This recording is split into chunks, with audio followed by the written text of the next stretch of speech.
Bonjour à tous, ravi de vous retrouver pour ce Morning Echo du jeudi 16 janvier 2020. Et bien la photo du jour, c'est la une de l'Express qui fait peau neuve, nouvelle mouture de l'hebdomadaire français à qui on souhaite bien entendu bonne chance et qui notamment fait un beau dossier sur Netflix qui est devenu la 5e chaîne française et qui continue à conquérir des parts de marché, même si l'année 2020 peut être l'année de tous les dangers, comme le relate l'hebdomadaire. Alors, dans ce contexte où bien, le Dow Jones est passé au-dessus des 29 000 points en clôture, c'est la première fois pour l'indice des 30 valeurs américaines, suite bien entendu à l'accord qui a été signé entre les États-Unis et la Chine, la première phase donc du trade deal qui est donc a été ratifié, et maintenant on rentre dans un deuxième round de négociations plus délicate puisque les États-Unis ont annoncé d'ores et déjà qu'ils conservaient les taxes qui avaient été imposées en début d'année dernière pour pouvoir peser sur les négociations. Vous voyez que les autres marchés ont peu réagi à cette annonce et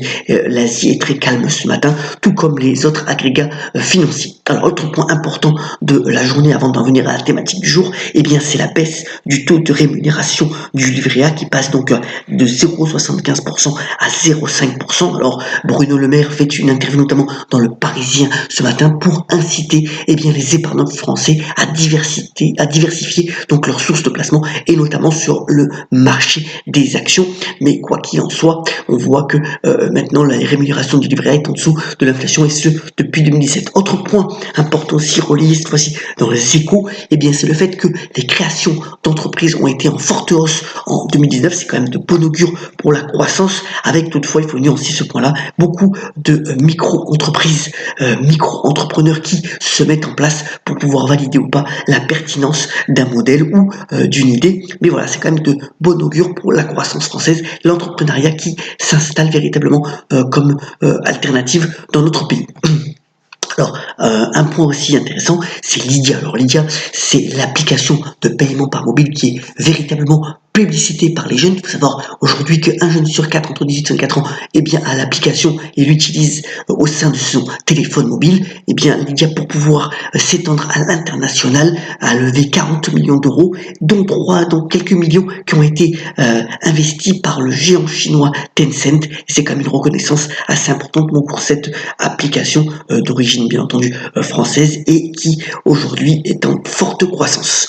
Alors la thématique du jour, je prends un instant de la transition alimentaire qui est un des points bien entendu du développement durable et qui prend toute la chaîne agroalimentaire dans son sillage, de l'exploitant agricole jusqu'au consommateur. Alors bien entendu c'est pas tout neuf puisque Max Havelaar avait déjà créé un label il y a plus de 28 ans pour pouvoir suivre et tracer véritablement la chaîne alimentaire pour une meilleure rémunération et une meilleure traçabilité finalement de tous les aliments que l'on consomme. Vous voyez que c'est une tendance de fond qui s'ancre là aussi chez le consommateur français mais aussi international, notamment dans les pays développés, pour mieux manger et avec des produits bien entendu avec moins d'emballage, des produits bio. Bien entendu le bio monte en cadence et l'idée c'est véritablement de surfer sur cette vague qui est assez importante, qui représente aujourd'hui rien qu'en France 7 milliards d'euros,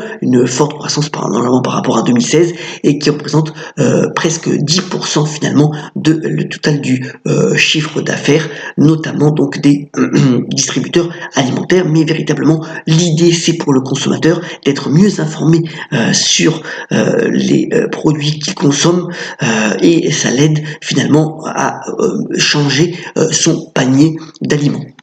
Alors, IBM s'est placé depuis longtemps, on en parlait pour d'autres thématiques, mais IBM s'est placé sur ce créneau puisqu'il a créé via la blockchain d'ailleurs, IBM Food Trust, dans lequel en fait il permet la traçabilité de tous les produits des différents distributeurs. Par exemple, Hatcher Midland est rentré dans son giron, mais aussi d'autres distributeurs ou industriels de cette branche, et notamment Carrefour, qui utilise donc IBM Food Trust pour devenir véritablement le leader de la transition alimentaire et du bien manger. Il faut savoir aujourd'hui que les surfaces de bio à Carrefour, c'est plus de 15% donc des supermarchés. Il y a plus de 1000 références et ce programme Act for Food, c'est sensiblement pour Carrefour de devenir donc ce leader-là.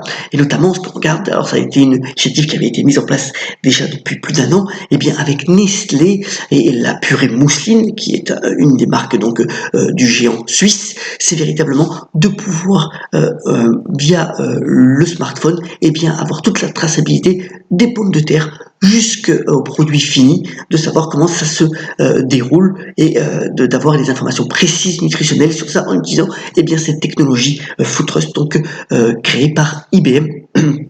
On voit que c'est assez important. A contrario, eh bien, les boîtes qui n'ont pas encore envisagé cette transition, elles sont en difficulté. Et le plus positif, c'est Kraft Heinz, qui, vous voyez, la tendance boursière a été vraiment catastrophique parce que, eh bien, Kraft a moins de ventes que prévu et s'adapte plus difficilement à ces habitudes alimentaires qui sont véritablement en train de changer, y compris d'ailleurs aux États-Unis. Donc, Kraft a promis de se transformer dans les mois à venir. On verra bien si cela est sensible au niveau du volume des ventes et bien entendu ensuite de son cours boursier. Donc voilà, une transition alimentaire qui se met en place. On a pris l'exemple plus précisément de la France, mais dans tous les pays développés, c'est véritablement une tendance de fond qu'il convient d'analyser, qui peut être bien entendu des opportunités boursières assez intéressantes dans les années à venir.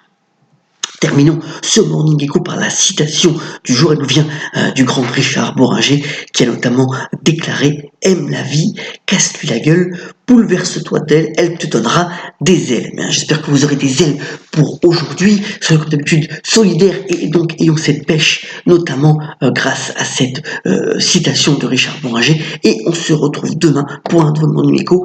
Excellente journée à tous.